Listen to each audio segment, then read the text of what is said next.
इतनी बड़ी सुख की, इतने बड़े आनंद की हमको यदि सरणी मिली है कि हम सदा ही आनंदित रह सकते हैं।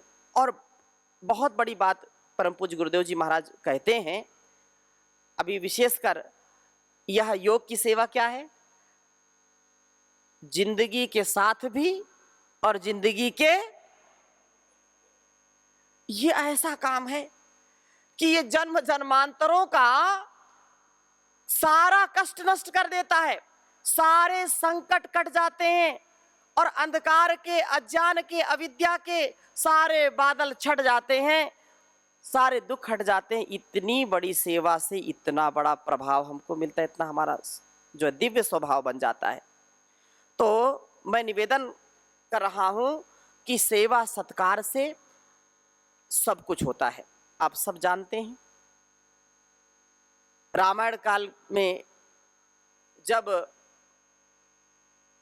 सेतु बनाया जा रहा था समुद्र में, तो एक गिलहरी की कथा आप सब जानते हैं, छोटी सी गिलहरी, और वो छोटी गिलहरी बस समुद्र में जाती और डूब करके आ जाती, पानी में नहा करके और बालू में लौटने लगती, कुछ बालू के कण आ जाते, फिर जाकर के जहां पत्थर रख रहे थे, पुल बांध रहे थे, वहां पर जाकर उसको झाड़ाती थी। ये क्रिया कई बार, ये गिलहरी कर क्या रही है, जाती है फिर पानी में डूब करके आती है, फिर वहां से कुछ बालू के कण लेकर के जाती है और पुल पर जो है उसको सब झाड़ करके आ जाती।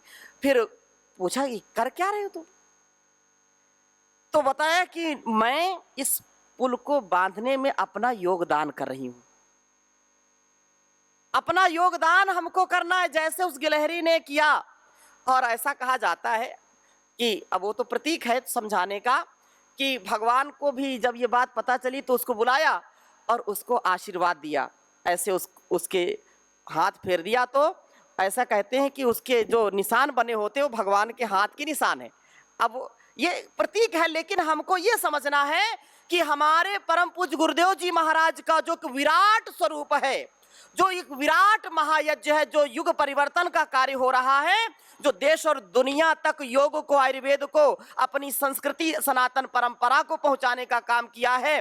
तो जब गुरुवर ने देश और दुनिया को बदल दिया, युग को बदल दिया, तो क्या हम अपने घर को, अपने गांव को, अपने शहर को, अपने नगर को नहीं बदल सकते क्या? इसीलिए आपको यहां बुलाया है, गुरु चरणों में रह करके 4 दिन आपको खूब दिया जाएगा और इसको संकल्प लेकर के जाना है कि जैसे आज गिलहरी का नाम अमर हो गया, जब तक रामायण की कथा होगी तब तक गिलहरी को कोई भूल नहीं सकता है। तो याद रखना, ये इतिहास गढ़ने का समय है।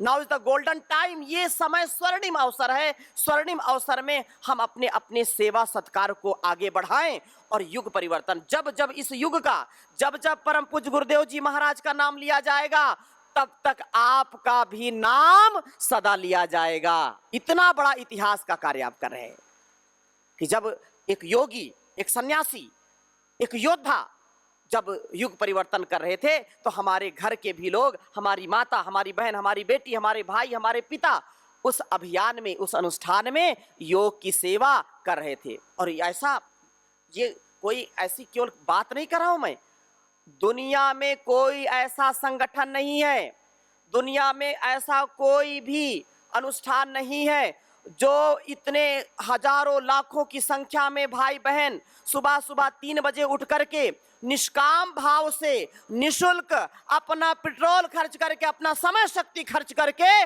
देश और समाज की सेवा के लिए बाहर निकलते हो। ऐसा कोई भी संगठन नहीं है। करोड़ों करोड़ों लोगों का ज्ञान, उनका जीवन जो दिव्य बनाने का कार्य आप कर रहे हैं, तो यह वास्तव में अत्यंत ही जो है हम सब के लिए सौभाग्य की बात है। एक बहुत सुंदर बात कही कथानक है, एक जंगल में आग लग गई, सब जीव जंतु भागने लगे। वहीं पर एक चींटी भी रहती थी एक कोने में। चींटी भी देखा रे आग लग गई, तो चींटी ने एक जो है कण पानी का लिया और वहां पास में जाकर के बुझाने का प्रयास किया। समझने की बात है, चींटी तो आग के पास कैसे जाएगी, लेकिन किसी ने कहा तो मैंने सुना तो मैं भी बता रहा हूं आपको। वो चींटी बार बार पानी लेकर के जाए तो लोगों ने, तुम जान बचाने की लगी, सब जीव जंतु बाहर भाग रहे हैं, आप ये काम क्या कर रही हैं? चींटी ने कहा कि मैं इसलिए इस कार्य को कर रही हूं कि कोई ये ना समझे कि जिस जंगल में रह करके, जिसका अन्न फल खा करके मैंने इतने वर्षों तक यहां अपने जीवन को बिताया, और जब उस जंगल में आग लग गई तो मैं भाग गई, कोई ऐसा ना कहे। मैं ऐसा कलंक अपने सिर पर ढोना नहीं चाहती हूं। मैं जल करके मर जाना स्वीकार करूंगी, लेकिन यह कलंक कभी स्वीकार नहीं करूंगी। जीव जंतु ने, अरे ये तो बड़ा कमाल कर दिया इसने, और सबने फिर धीरे धीरे पुरुषार्थ किया।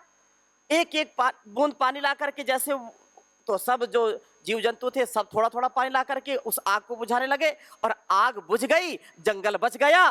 तो ये सबके लिए अपार जो है प्रेरणा का स्रोत हो गई छोटी सी चींटी।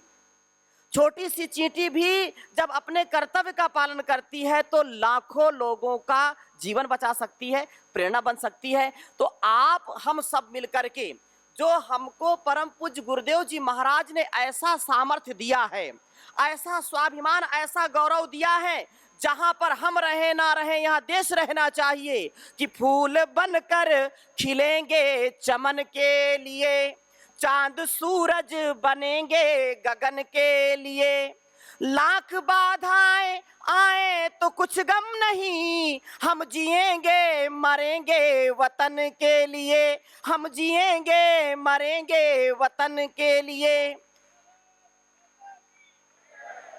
तो हमको अपने गुरु के अंग संग रह करके हमको इस कार्य को करना है, क्योंकि जीवन तो नश्वर है, ये जीवन शाश्वत नहीं है। लेकिन याद रखना, धर्म अर्थ काम मोक्षाणाम आरोग्यम मूलमुत्तमम रोगस्तस्य अपहर्तारा श्रेयसो जीवितस्य च। याद रखना, ये तन मन और जीवन ये संसाधन है, ये साधन है सारा संसार, और ये शरीर भी साधन है सेवा सत्कार के लिए, साधना के लिए मिला है। और यदि हमने ऐसा नहीं किया, यदि इस समय को, इस जवानी को, इस जीवन को यदि हमने भोगों में लगा दिया, यदि हम रोगी हो गए, तो याद रखना हमारे ऋषि क्या कहते हैं कि धर्म अर्थ काम और मोक्ष के लिए जीवन मिला है।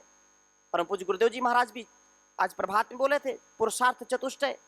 तो हम यदि इन लक्ष्यों को नहीं पाएंगे, अपने समय को, अपनी शक्ति को गंवाएंगे, तो याद रखना ये केवल इस जन्म का नहीं, आने वाले जन्मों का भी हम दुख पाएंगे, कोई बचा नहीं सकता है।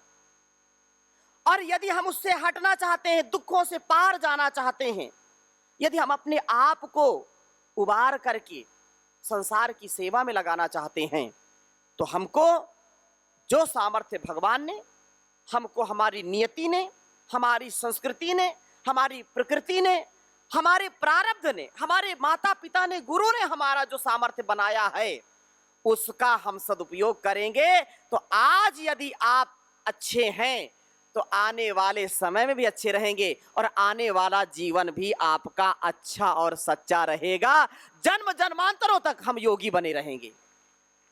इसलिए ये सेवा, ये योग की सेवा या अध्यात्म की सेवा ऐसे हम निरंतर करते रहें। और योग का तात्पर्य यही है, अथ योगानुशासनम। महर्षि पतंजलि जी का जो पहला ही उपदेश हमारे लिए क्या है, अथ योगानुशासनम। एक बार बोल दीजिए और तेज बोलिए, अथ योगानुशासनम। हमारी यदि सेवा सत्कार परोपकार में हमारी प्रवृत्ति है, तो हम कभी भी अनुशासनहीन नहीं रहेंगे। खाली मन शैतान का घर, और यदि हम उसको सेवा में लगा करके रखेंगे, तो हमारे मन में कभी कोई चिंता, कोई दबाव, कोई तनाव, कोई एंजाइटी, स्ट्रेस नहीं आएगा, कोई ईगो, इग्नोरेंस नहीं आएगा।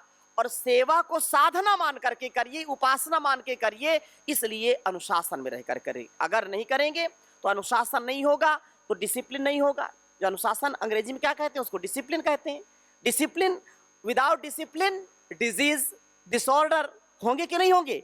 इसलिए डिसिप्लिन हमारे आहार, विचार, व्यवहार का, वाणी व्यवहार का और सेवा सत्कार का होना चाहिए। हमारे जीवन में कभी भी पतन ना हो, हमारे जीवन में सदा उत्थान ही उत्थान होना चाहिए, इसलिए ये परम आवश्यक है। और यह समाधि की प्राप्ति है। समाधि, योगा समाधि, समाधि एवं समाधानम। हम यदि रोगों से बचना चाहते हैं, आदि और व्याधि से बचना चाहते हैं, तो सेवा करना पड़ेगा।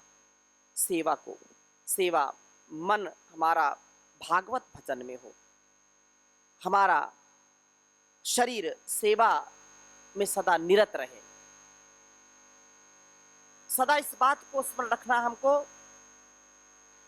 कि जीवन का जो उत्कर्ष है वो निरंतर निरंतर गति में है, और गति यदि ठीक दिशा में होगी तो प्रगति होगी। गति यदि किधर होगी, ठीक दिशा में होगी तो प्रगति होगी, और उल्टी दिशा में गए तो क्या होगी, दुर्गति होगी, अवनति होगी। हम सदगति के लिए कार्य करें, उन्नति के लिए कार्य करें, तो इसलिए आदि और व्याधि से बचकर के कर सकते हैं। योगा समाधि साचा सार्वभौम चित्तस्य धर्म, ये शाश्वत धर्म है। ये शाश्वत इसका गुण है कि यह दत्त चित्त होकर के, शांत होकर के, आनंदित होकर के हम इसको रखें। योग चित्त वृत्ति निरोधा तदा दृष्टु स्वरूपे अवस्थानम यदा पंचावतिष्ठन्ते ज्ञानानि मनसा सह बुद्धिश्चन विचेष्टति तमाहु परमाम गतिम। हम योगमय जीवन को जिए, और योगमय जीवन जीने के लिए ये परम आवश्यक है कि निरंतरता उसमें बनी रहे। निरंतरता, अबाध गति से हम उस कार्य को करें। ऐसा नहीं कि आज तो कर लिया फिर 10 दिन छोड़ दिया, 10 दिन सेवा किया 20 दिन छोड़ दिया। ऐसे कभी भी कार्य यशस्वी नहीं होगा, क्योंकि ये सारा ब्रह्मांड, ये सारा पिंड, ये एक एक छोटा छोटा जो भी कण है, ये सब गतिशील है। न्यूट्रॉन, प्रोटॉन, इलेक्ट्रॉन है ना, ये गति करते हैं कि नहीं, अपने अपने धुरी में, अपने अपने जो है कक्ष में गतिमान है।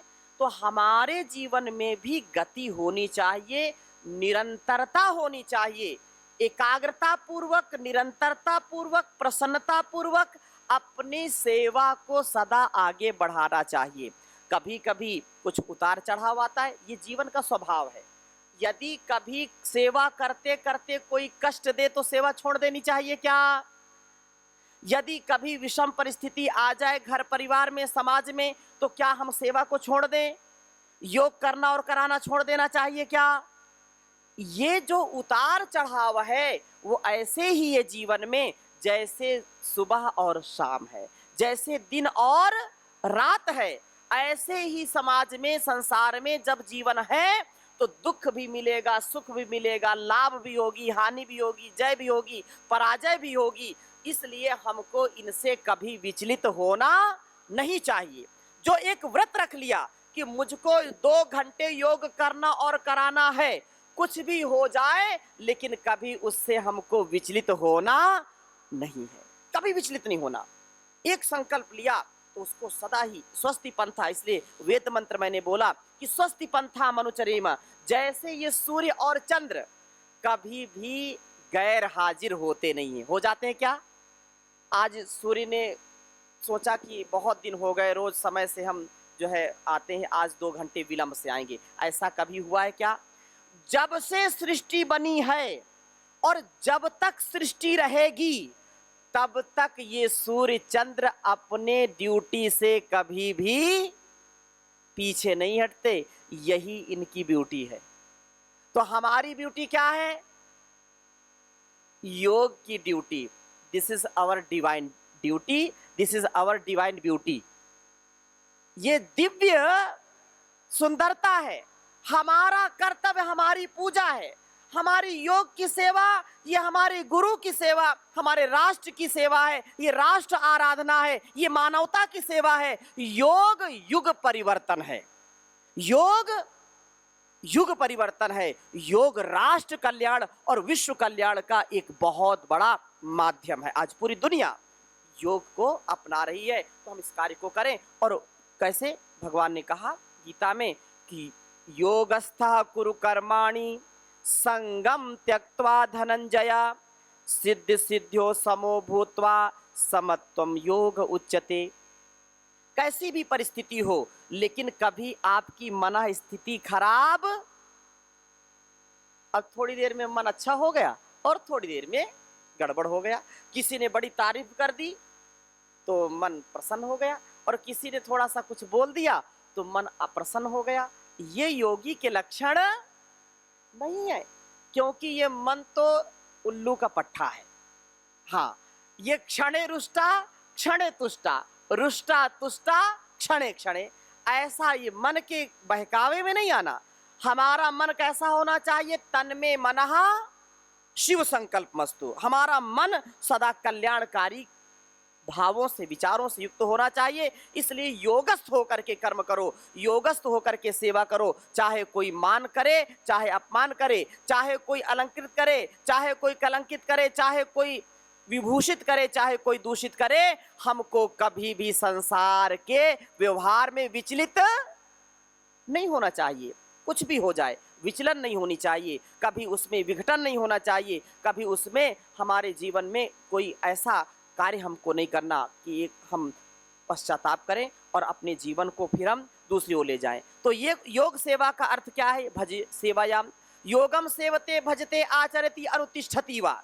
नित्य योग अनुष्ठान में निरत रहना, आचरण में उतारना, योग करना और योग को कराना, ये परम सौभाग्य हमारा है, ये परम सेवा है। और सेवा तो वैतनिक सेवा, साधारण सेवा है, लेकिन यह सेवा तो वास्तव में जन्म जन्मांतरों तक जाने वाली सेवा है। इस सेवा का कोई दुनिया में मूल्य चुका सकता? बोलिए, कोई भी संसार में इस सेवा का जो कार्य परम पूज्य गुरुदेव जी महाराज ने किया है, क्या कोई सरकारें कर सकती हैं? क्या सारी दुनिया की सरकारें एक हो जाएं, परंतु इस योग की सेवा, अध्यात्म की सेवा, आत्म कल्याण की सेवा और राष्ट्र विश्व कल्याण की सेवा जो परम पूज्य गुरुदेव जी महाराज ने की है, वो दुनिया की कोई ताकत कर नहीं सकती है। इसलिए भाई बहनों, मैं निवेदन करता हूं कि हमारे जीवन में यह अत्यंत ही हमारे लिए सौभाग्य है। इतना सुंदर ये समय है कि जब गुरु ने हमारा चुनाव किया है, गुरु ने हमको चयनित किया है, भगवान ने हमारा चयन कर लिया है, नियति ने हमारा चयन कर लिया है। अगर आपका चयन न होता तो आप यहां नहीं होते, हम यहां नहीं होते। तो भगवान ने आपका, गुरु ने आपको चुना है, इसलिए अब अपने आप को आगे बढ़ाने का कार्य करना है, इससे पीछे कभी जाना नहीं है।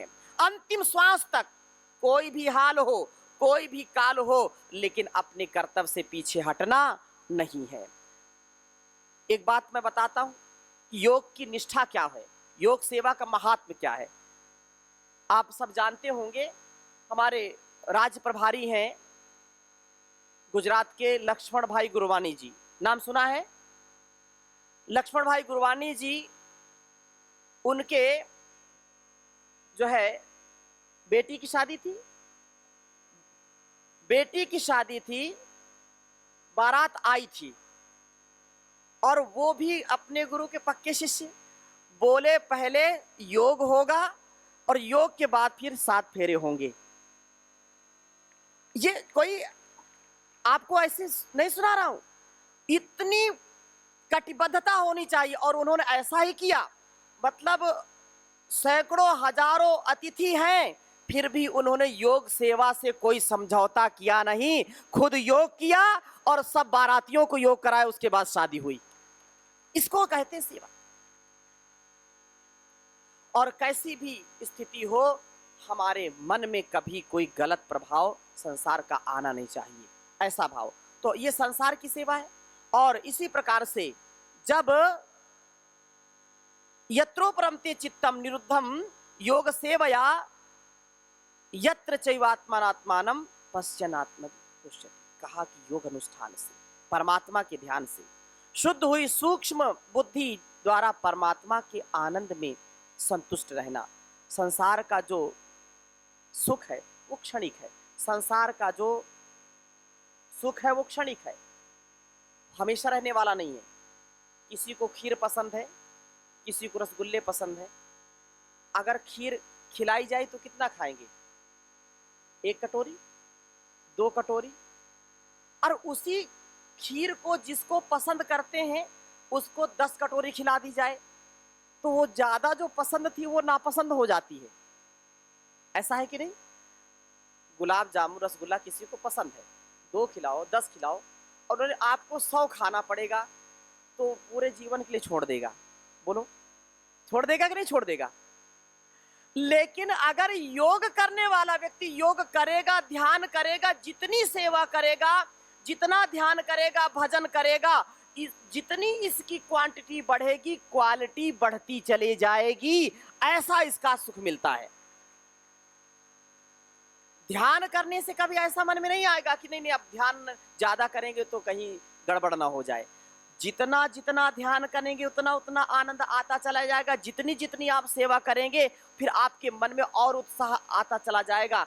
आप परम पूज्य गुरुदेव जी महाराज को देखते हैं, पतंजलि परिवार जो सेवा का इतना बड़ा विस्तार है, और भी अभी कितना विस्तार होगा ये तो हमको भी नहीं पता है, आपको भी नहीं पता। स्वयं गुरुदेव जी महाराज कहते हैं कि भगवान के यंत्र बन करके हम सेवा कर रहे हैं, गुरु के यंत्र बन करके सेवा कर रहे हैं। जो जो भगवान गुरु करवा रहे हैं हम करते चले जा रहे हैं। और याद रखना, पूरी दुनिया आज पतंजलि परिवार की ओर निहारती है कि आने वाले समय में और क्या क्या होने वाला है। यदि कोई परिवर्तन होने वाला है, यदि कोई क्रांति होने वाली है, यदि आत्म कल्याण और राष्ट्र कल्याण होने वाला है तो आप सबके द्वारा होने वाला है। आप इसके साक्षी हैं, आप इसके प्रणेता बनेंगे। परम पूज्य गुरुदेव जी महाराज के मार्गदर्शन में जैसा गुरु बोले वैसा हम करेंगे तो हम उसके जो है अग्रणी बन जाएंगे। तो यह इतना सुंदर अनुष्ठान है। सेवा का जो अर्थ है, मैंने कहा कि सेवा जो वैतनिक सेवा है वो तो केवल तुच्छ सेवा है। ठीक है, अपने जो है परिवार को, संसार को चलाने के लिए अर्थ की जरूरत है। अर्थ है तो व्यक्ति समर्थ है, अर्थ आए तो सेवार्थ लगाइए। लेकिन अगर अर्थ में स्वार्थ आ गया तो अर्थ सब व्यर्थ कर देता है, निरर्थ कर देता है। वो धन किसी काम का नहीं जो संसार की सेवा के काम में ना आए। इसलिए अपने तन को, मन को, धन को सेवा सत्कार में लगाइए, परोपकार में लगाइए। दानम दारिद्र्य नाशनम। किसी किसी की सेवा दान देकर की सेवा करवा देता है। भाई पैसा है लेकिन समय नहीं तो पैसा दे दिया। किसी के आज जो हम देखें, 1-1 रुपए से लेकर के 1-1 हजार से 100-100 रुपए से लेकर हजार से लेकर के लाख और करोड़ों रुपए जो पूरे देश ने परम पूज्य गुरुदेव जी महाराज के ऊपर विश्वास करके दान दिया, और उस दान से आज पूरा जहान आप्लावित है। उस पूरा जो अपनी सनातन की परंपरा, शिक्षा और चिकित्सा की परंपरा को गुरुदेव ने 100 लिया और उसको हजारों गुना करके वापस कर दिया। किसके लिए? बोलो, राष्ट्र के लिए किया कि नहीं किया? तो सेवा ऐसी होनी चाहिए, मिला 100 और दिया हजारों गुना। ऐसा सेवा का स्वभाव हमारा हो जाए तो जीवन हमारा कल्याण से आपूरित हो जाएगा। योग सेवा का जो अर्थ है, यहाँ पर श्रीमद् भगवद गीता में बहुत सारी जो है उसमें उपदेश किए हैं। तो नहीं सदृशम जानेन सदृशम पवित्रम यह विदिते आदि, ये सारे श्लोकों का यही तात्पर्य है कि हमारे जीवन में योग संसिद्धि आ जाए। हम अपने ज्ञान को, अपने विवेक को ऐसा बना लें जहाँ पर किसी प्रकार की फिर कोई मैल जमने ना पाए, जहाँ पर किसी प्रकार का कोई भी जो है कष्ट ना आए। योग सेवा के उपाय ये सब अलग अलग प्रकार से बहुत बताया है कि सर्वभूत जो है सर्व कल्याण के लिए, सर्वभूत हिते रता, ऐसे कार्य करेंगे तो याद रखना कि हमारे जीवन में और जगत में अत्यंत ही सुख और शांति, आनंद आ जाएगा। एक बार की बात है, जो घास होती है ना, घास तो सब समझते हैं, तृण, ये जमीन में जो लगी घास और फलदार वृक्ष, एक बार दोनों का संवाद हो रहा था। कुछ फूल के कुछ पौधे लगे थे और कुछ फल के पौधे लगे थे, और घास 3-4 लोगों में चर्चा हो रही थी। तो उन्होंने कहा, देखो भगवान ने हमको कितना अच्छा बनाया है, इतने सुंदर फूल भी आते हैं, इतने सुंदर जो है फल भी आते हैं, और लोग बड़े चाव से खाते हैं, हमको सींचते हैं, हमारी पूजा भी करते हैं, और कितना आनंद है, हमारा जीवन तो बड़ा परोपकारी है। और आपका तो कुछ भी नहीं है, आपको जो कदमों के नीचे लोग रखते हैं, मलमूत्र त्याग जाते हैं, आपको तो तिरस्कृत, आपका जीवन तो बिल्कुल व्यर्थ है, किसी काम का नहीं है। उस जब किसी व्यक्ति को बार-बार ऐसा बोला जाए तो उसको भी लगता है बात तो ठीक कह रहे हैं क्या? वो घास को भी बड़ा कष्ट हुआ, दुःख हुआ, अरे! ये बात तो ठीक कह रहे हैं, सब कुछ सारा ही अत्याचार मेरे ऊपर होता है और ये तो बड़े-बड़े हो गए और फल-फूल हो गए, सब लोग इनको रखते हैं, बड़ी सेवा करते हैं, हमारी तो कोई सेवा भी नहीं करता। तो उसने धरती छोड़ने का निर्णय कर लिया कि अब मैं धरती पर रहूँगी नहीं। घास ने निर्णय किया कि अब धरती पर मुझको रहना नहीं है। घास गई भगवान के पास, भगवान बैठे थे। बोले कैसे आना हुआ? बोले आप तो अंतर्यामी हैं, आपको तो सब पता है। आपने मुझको ऐसा जीवन क्यों दिया जो तिरस्कृत जीवन है, जो जिसमें लोग सबसे दीनहीन स्थिति में मुझको रखते हैं, सब पशु पक्षी के नीचे मैं आती हूँ, उनके पैरों के नीचे रहती हूँ, मुझको तो आपने दासी बना दिया, मेरा जीवन किसी काम का नहीं है। घास की बात थोड़ी देर सुनते रहे भगवान। बोले अच्छा आपको फिर नहीं जाना धरती पर? बोले नहीं मुझको नहीं जाना, या तो कोई श्रेष्ठ चीज बनाइए, पूजा हो, लोग जो है मुझको माने, मेरा सम्मान हो, मुझको असम्मान अपमानजनक स्थिति में नहीं जाना।